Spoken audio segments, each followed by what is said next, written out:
Control valve actuators control fluid in a pipe by varying the orifice size through which the fluid flows.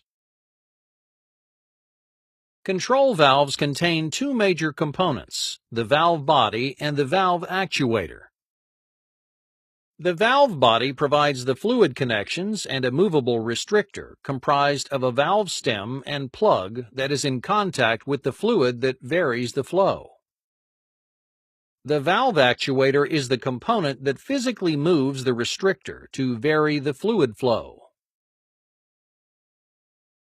Three actuator types are used in control valves, and they include spring and diaphragm, solenoid, and motor. As the name suggests, the spring and diaphragm actuator uses a spring and a diaphragm to move the valve stem and plug. A 15 psi pneumatic signal enters the housing at the top of the actuator. As pressure is exerted on the diaphragm, a downward force is applied against the spring, which moves the restrictor. The diaphragm moves until it creates an equal but opposing force against the spring, at which time the motion stops as the plug meets the valve seat.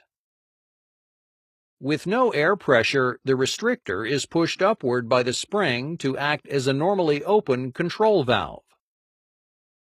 To vary the position of the restrictor and flow through the valve, a current-to-pressure transducer can be used to provide a 3 to 15 psi signal to the diaphragm.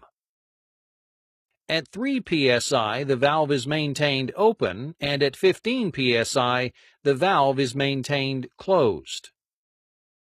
Pressures between the 3 to 15 psi range proportionally change the flow of the valve. For example, a pressure of 9 psi applied to the diaphragm moves the spring and valve stem to 50% of operating range.